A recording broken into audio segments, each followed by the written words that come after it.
So today I'm going to share with you the differences between internal and external growth in business. And every people who come to my channel that ask me, hey, what's the difference between me going internally in my business versus me going externally by deals and acquisitions, which is exactly what I'm going to share with you today. You really want to stick with me until the end. Otherwise, you're going to only grow in one of those ways, and it just means you're going to grow so much slower compared to what's possible. Now, if you're new to this channel and you don't know me yet, my name is Moran Pober. I'm here to help you buy your dream business or a few of them like I've done in the last few years. I'm here to share with you my journey and things that I wish that I knew before I started in this space. I'm also the founder of Acquisitions.com. So what's the difference between growing your business internally versus growing it externally? Now, to begin with, internal growth means that you're growing everything inside your operations, your existing business operations. It means that you're going out there, you have a marketing team, you're doing whatever you can to have a different lead gen operations or whatever marketing things that you can do, right? Going to do Facebook ads or Google ads or LinkedIn ads or whatever you can do internally in your marketing team. Then you have your sales department, right? So it means everything you can do to increase your sales conversions or bring in more salespeople or sales consultants to help you change your scripts in sales.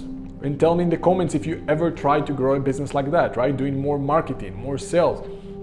Then you have your operations in the business and things like admins and hiring and all those different things inside the business, right? Like hiring better people, like having better support in your team, like having better renewal for existing clients. Right? That's all under operations. Then you have finance departments in your existing operations in your business, right? Like how to manage accounts receivables better, like how to manage your payables better, like how to track things in a more concise and organized way so you can grow your business better. Like how to have accountability and traction around your business to make sure that things are moving and all your employees have their vision, have their tasks, have their outcomes, and you know how to manage them well. All those things are amazing, but they are all internal growth of business, right? Most businesses grow only that way. And the second way that I'm going to talk about today is external growth. External growth is all about doing things outside the norm. It means growing by acquisitions of other companies. Mostly, companies only get to that stage when they're very large, when they're becoming like public companies, like Facebook, going out there and buying companies like WhatsApp or Instagram. Because then big investment banking firms approaching them to do those things. Before that, most people don't even know that it's possible to grow by acquisitions, that they can go out there and buy a competitor. And instead of them growing their company one client at a time, one salesperson at a time, one marketing strategy at a time, they can go and buy a business that already have a proven marketing strategy, that already have a list of clients, that already have a list of proven ways to bring a new client or to handle customer support in a better way than perhaps they do already. External means growing geometrically. When you're growing internally, one client at a time, it's slow growth. Now you want to do both ideally. You don't want to do just internally or just externally because it means you don't do everything you can. But just to compare with you what's possible, when you grow organically, most companies, they grow organically, they grow if they're lucky 10-20% a year.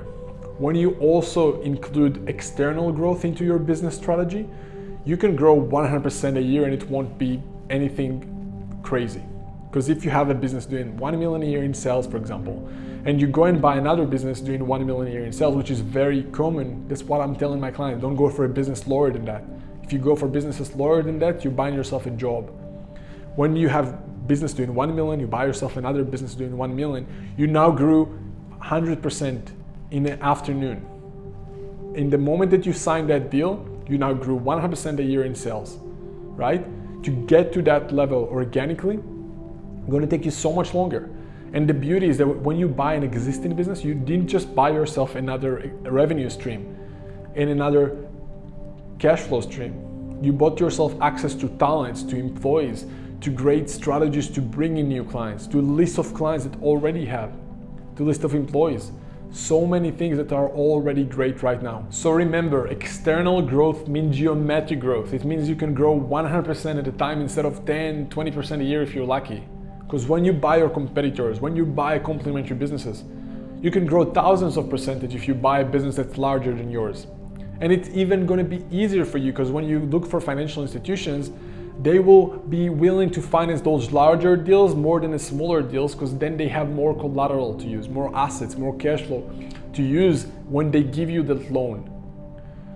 So unless you're taking advantage of growing externally and you only grow internally, you're just not using all of the things you can do to grow your business as fast as you can. Now I want to share with you two things with external and internal growth. Growing internally might cost you the same amount of time and money as it is to just buy a business. Because think about it, if you want to grow your business internally, let's say you want to create a new product, right? So you need to spend a lot of money on R&D or research and development of new product. You then need to buy inventory for that product, and then you then need to test a lot of advertising and marketing budget to promote that product. I know a lot of companies who spend 50 to 100 grand per product that they want to bring into the market. Instead, you can use that $50,000 and buy a multi-million-dollar business by using that amount as a down payment for your financing. Now you don't even need that if you know other deal structures, which I won't get into right now. This is what all this channel is about.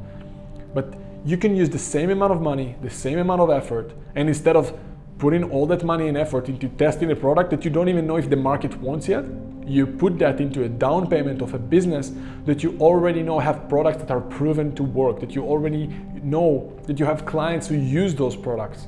You already have a track record and testimonials and recognition for that product.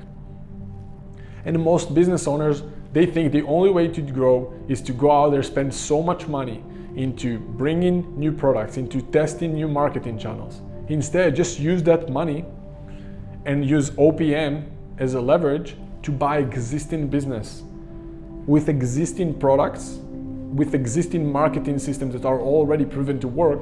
And then you bought yourself not just access to a proven product, but access to more clients, more employees, more revenues, and more talent that you can use in your existing business as well.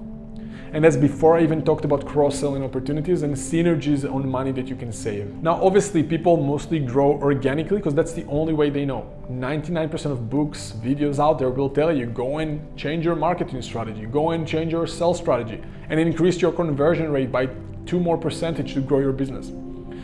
They don't tell you that you can grow by hundreds or thousands of percentages if you go and buy a business, if you go and buy your competitors.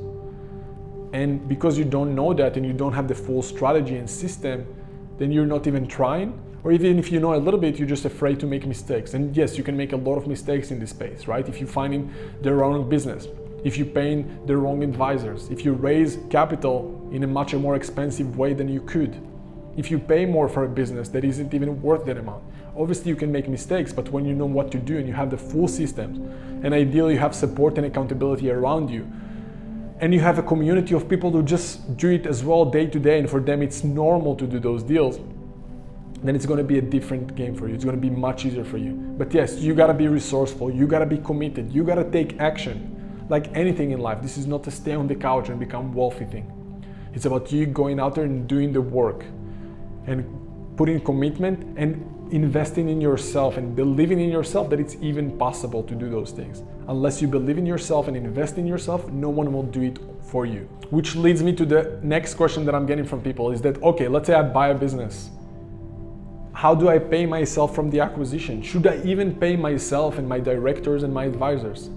Which is exactly why I created the next video. But before that, make sure you subscribe to the channel if you didn't yet, and let me know in the comments below if you ever try to grow just organically, internally, or externally.